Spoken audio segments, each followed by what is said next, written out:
이 정도면 뭐 세계 최고의 현역 공격수를 품었다 이렇게 봐야죠. 예, 맨시티 오피셜입니다. 드디어. 예. 아 누구를 위한 박수인가요? 김성효. 아 맨시티 팬을 위한.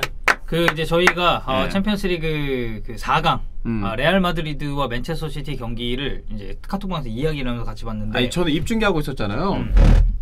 중계 끝나고서 이제 내 자리로 갔는데 카톡이 단톡방에 카톡이 400개 500개 와 있더라고. 무슨 내용이었나요? 그냥 뭐 김성효 존나 놀리는 내용이었죠. 그러니까, 원래 친구들끼리 축구 보면은 막 그런 거 하잖아요. 그래서 이제 맨 처음에 성효는 진짜 빡쳤더라고. 맨시티가 져서. 아니 말해줘 골 딱 넣었을 때 김성효가 막 기상 막 낭만의 맨시티는 결승으로 간다 막 이렇게 올렸는데 이제 그 뒤부터 레알의 역전극이 시작됐잖아요. 골 들어갈 때마다 영차 다들 영차. 나 진짜 존나 웃겨가지고. 아 그거 욕살만 없으면 캡처해서 올리고 싶다. 그거 올릴걸요? 아 그래요? 예. 명섭이가 편집이기 때문에 예. 아무튼 이제 뭐 그런 식으로 했는데 결국 이제 그 시티가 떨어지고 나서 성효가 굉장히 열이 받았습니다. 요원2죠? 요원2가 굉장히 열이 받았는데 약간 그 어제 뭐 게임하다가도 화내는 거를 들어보니까 약간 잘생긴 이명철 아닙니까? 쳐 맞아야 됩니다. 예전에 저랑 피곤하다가 떡 발리고 개빡친 영상이 있거든요. 형철이도 뭐 모자 던지고 책상 발로 차고 한번 한 적 있잖아요. 둘 동갑이에요? 예. 무적들이 좀 문제가 있는 게 아닌가. 예. 자, 어쨌든 홀란드가 마침내 펩시티, 펩 과르디올라의 폼으로 갔습니다. 어제 이제 공식 홈페이지에서 오피셜이 나왔고요. 2022년 7월 1일 스트라이커 엘링 홀란드를 팀으로 이적시키기 위해 보루시아 도르트문트 원칙적으로 합의했음을 확인한다라고 기사가 아니고 이제 성명서가 나왔습니다. 예. 이제 뭐 해외 쪽 기사를 좀 참조를 해보면 계약 기간은 5년으로 추측이 되고 주급은 덕배랑 유사한 수준. 한 37만 5천 파운드에서 440만 파운드 정도, 한 5억 9천에서 6억 3천만 원 정도를 받는다고 하고요. 시티가 도르트문트에 지불한 이적료는 당초 알려졌었던 6,400만 파운드, 1,008억 정도의 수준보다는 낫다. 라고 합니다. 야, 그래도 뭐 1,008억보다 낫다고 해도 그게 갑자기 뭐 700억, 600억 이렇게까지 내려갈 것까지는 아니니까. 그러면 1,000억 수준의 규모라고 봐야 되는데. 이게 좀 상징성이 있잖아요. 우리 숫자로 봤을 때. 뭐 외국에서는 6,400만이다 보니까 뭐 이게 상징성 있는 숫자라고 보기는 어렵지만. 우린 1,000억! 그러니까. 이게 어떻게 보면 홀란드의 가치를 대변하는 숫자 아닐까. 그렇죠. 네. 그래서 뭐 홀란드 관련해서는 저희가 또 어제 영상을 통해서 많이 다뤄드렸죠. 뭐 이 선수가 뭐 주급이라든지 뭐 그리고 그 해협상 과정에서 뭐가 있었는지 그리고 대체적인 뭐 그런 뭐 에이전트 피가 어떻게 되고 뭐가 어떻게 됐을 때 총 금액이 이 정도가 됩니다라는 거는 저희가 어제 영상에서 설명을 드렸고 그리고 사실 그런 수치들은 이게 팩트가 아니에요. 그쵸. 구체적으로 우리가 말씀을 드릴 수는 있겠지만 그게 어쨌든 언론 쪽에서 나왔고 무슨 소식통에 따르면 정보통에 따르면 이런 쪽의 기사가 많기 때문에 구체적으로 딱 맨체스터 시티 입장에서 이게 뭐 에이전트 피 얼마 들었고요, 주급 얼마 주고요, 뭐 계약금 저희 얼마 줬고요 이런 거를 공개하지는 않습니다. 그 이적료나 주급 이런 것들이 뭐라 그래야 돼? 구단에서 공개를 안 하는 경우들이 꽤 있습니다. 이적료가 그래서 추정치로만 언론에서 발표가 됐는데 그게 공식적으로 이제 순위에서 매겨지다 보니까 그때 이적료 얼마구나라고 생각을 하는데 생각보다 이적료가 언론사마다 또 축구 사이트마다 조금씩 또 달라요. 왜냐면 구단에서 공표하는 건 없어요. 그건 없기 때문에 그렇고 뭐 이제 이런 부분은 어제 영상에서 언급드렸기 때문에 참조하시면 좋을 것 같고 홀란드가 맨체스터 시티를 선택한 이유에 대해서 맨체스터 이브닝 뉴스는 이렇게 얘기를 했습니다. 첫 번째 이유 아버지. 아버지가 뛰었으니까. 그렇죠. 홀란드는 맨시티로의 이적이 어떻게 보면 아버지가 뛰었었던 그 클럽 때문이기도 하고 레알 마드리드, 파리 생제르맹, 바이에른 뮌헨 그러니까 홀란드를 쫓고 있었던 그 많은 클럽들 이 클럽들에서도 같은 수준의 급여를 받을 수 있었다. 근데 아버지가 몸담았었던 클럽인 맨시티를 선택하게 됐고 홀란드는 아버지가 뛰던 시절에 이 보이우드 서포터 그러니까 어린 시절의 팬이었다고 해요. 그리고 경기 축간도 몇 번 왔었고 그러다 보니까 맨시티에 대한 그런 부분은 아버지의 영향이 꽤 많았다라고 이제 이쪽에서는 설명을 하고 있고 근데 이게 되게 중요한 게 아빠 따라간 축구장, 아빠 따라간 야구장 근데 거기에서 어린이 회원을 모집을 하는데 아빠가 그거를 가입을 시키잖아요. 그러니까 아빠가 선수가 아니더라도 그 팀 평생 팬 돼요. 어렸을 때부터 팬이라서. 그거 당연하고 저 같은 경우는 어렸을 때 이제 아버지가 내가 같이 간 기억은 아닌데 쌍방울이 있었어요. 전주. 야구? 쌍방울 레이더스라는 전주의 야구팀이 있었는데 그 경기를 몇 번 아버지가 보러 가셨던 게 기억이 납니다. 그래서 나는 그 어렸을 때 집에 모자도 쌍방울 레이더스 모자 있었고 그랬거든. 근데 이제 약간 홀란드는 또 이제 그 팀의 선수였잖아요. 그렇지. 아빠가. 그러니까 더 상징성이 클 수밖에 없고 두 번째는 과르디올라를 비롯한 이 유능한 맨시티의 선수들.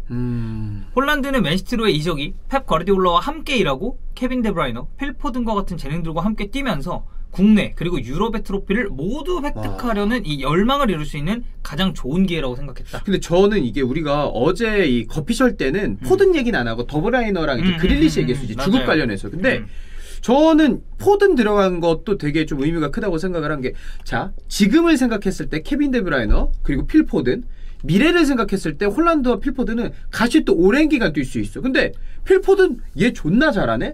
나랑 잘 맞을 것 같네라는 생각 충분히 들만 하잖아요. 그렇죠. 이것도 나는 결정하는 데 있어서 좀 중요한 요소가 됐을 것 같습니다. 네. 그래서 어쨌든 이런 재능 있는 선수들 그리고 세계 최고의 감독이라고 할 수 있는 펩 과르디올라 밑에서 뛰는 걸 홀란드는 굉장히 고대하고 있다라고 그치. 저희가 해석을 해야 될 것 같고, 홀란드는 이제 이번 주 일요일 헤르타 베를린전에서 도르트문트 팬들에게 작별 인사를 하고 7월에 시작되는 맨체스터 시티의 프리시즌에 합류할 것으로 보인다고 합니다. 이제 미국으로 가거든요, 맨시티가. 예. 그래서 아마 그때부터 이제 홀란드는 팀 구성원으로서, 왜냐면 이제 휴식기가 또 있으니까 휴식기 끝나면 합류할 것 같고요.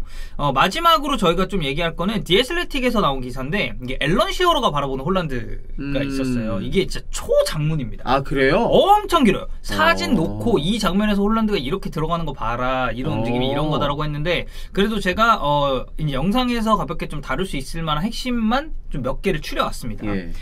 일단 시어러는 홀란드가 맨체스터 시티 소속으로 40골 정도를 득점할 거라고 예상을 했어요. 시즌이죠? 리그 그렇죠. 40골까지는 아니고. 네. 그래서 이 시티 그러니까 뭐 리그 시즌 이런 언급은 없는데 홀란드를 시티 스쿼드에 넣으면 기회를 창출하는, 기회를 만들어내는 방식을 통해서 40골 정도를 넣을 것이라고 자기는 예측을 한다고 하고, 이에 대한 근거로는 홀란드가 가진 속도, 그리고 수비수 사이를 가로지르는 영리한 방법, 그리고 마무리하는 능력, 이런 걸 종합해봤을 때 홀란드는 환상적인 선수다라고 시어러는 묘사를 했습니다. 이 시어러가 홀란드를 봤을 때 제일 중요하다고 평가했던 건 자신을 위한 공간을 만드는 움직임이라고 해요. 그러니까 뭐 가만히 서서 공을 받는, 그리고 마무리를 하는 이런 유형이 아니라 스스로 공간을 만들어내고 그 공간을 어떻게 활용할 줄 아는지를 시어러는 굉장히 높게 평가하고 있는 것 같고, 홀란드를 이제 묘사하기로는 예. 공간이 어디 있지? 내가 뒤에 있다가 어디로 달려가면 될까? 이 부분을 홀란드는 첫 번째로 생각한다라고 시어러는 표현을 하더라고요. 공간에 대해서. 근데 이 얘기를 들어서 그런지 모르겠지만 되게 뭔가 피지컬 좋은 공격수들이 우격다짐으로 밀고 들어가서 원터치 톡해서 골 넣는 경우도 많은데, 홀란드는 생각보다 그런 골도 물론 많긴 하죠. 득점이 워낙 많으니까. 근데 공간 비어있는 데 들어가서 가볍게 마무리했던 장면도 생각보다 머릿속에 좀 많이 남아있긴 해요. 네, 맞아요. 네. 그래서 이런 공간에 대한 이해도를 시어러는 굉장히 고평가하고 있는 것 같고, 또 하나는 본인의 약발인 오른발도 잘 활용한다는 점입니다. 그러니까 오른발 사용을 두려워하지 않는다라고 하면서 뭐 몇 가지 사진이나 이제 예시를 첨부를 했는데, 이제 시어러가 그런 표현을 했어요. 본인은 어떻게든 좀 오른발로 두려고 했다. 시어러는? 네, 그래서 내 오른발을 좀 멈출 수 없게끔 그렇게 만들었는데, 약발을 이런 식으로 사용하는 것도 굉장히 좋다라고 이제 평가를 한 거고, 이제 이런 포인트도 짚었습니다. 개선해야 될 부분 있다. 근데 시간 많다. 그쵸. 홀란드는 나이로 봤을 때 아직 8년에서 9년 정도의 전성기를 보낼 수 있는 나이인데, 홀란드가 가지고 있는 파워, 그러니까 힘이 되겠죠.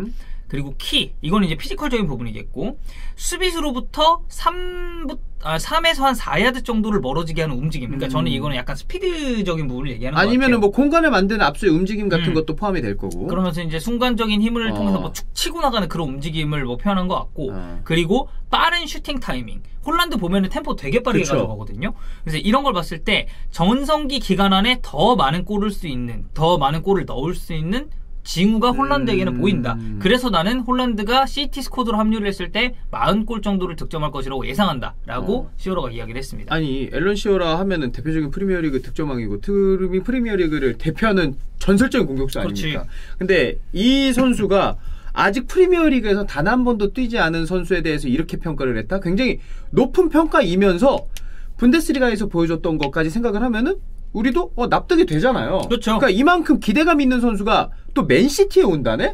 그러면은 시어러 입장에서는 이 선수가 뭐 약점들은 당연히 있다며 그런 것들을 뛰어넘고서 전성기 8, 9년? 난 충분히 할 것 같다. 저도 그런 생각을 하게 돼요.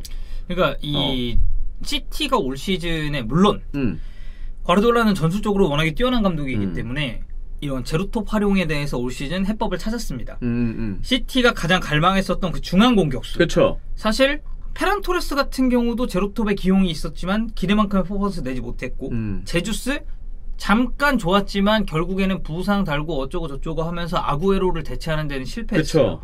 그래서 올 시즌이 들어갔을 때 시티 팬들도 그렇고 다른 팬들 그리고 전문가들도 시티는 이 중앙 공격수에 대한 갈증이 언젠간 터질 것이다라고 예측을 했었습니다. 근데 결국 지금 와서 보면 레알 마드리드랑 차이를 갈랐었던 건 벤제마 이 중앙 정말 골을 넣어줄 수 있는 공격수가 있느냐 없느냐의 유무였다고도 저는 보거든요. 아니 그 2대1로 뒤집혔을 때 맨시티가 전방으로 길게 때려놓고서 거기서 세컨볼 따내서 공격할 수 있는 상황이 몇 차례 있었거든요. 근데 그런 공격할 수가 없으니까 결국 볼을 낮게 깔아가는데 그때 또 시간을 많이 소비하는 거 보고 맨시티 질 때마다 하는 얘기가 그잖아요.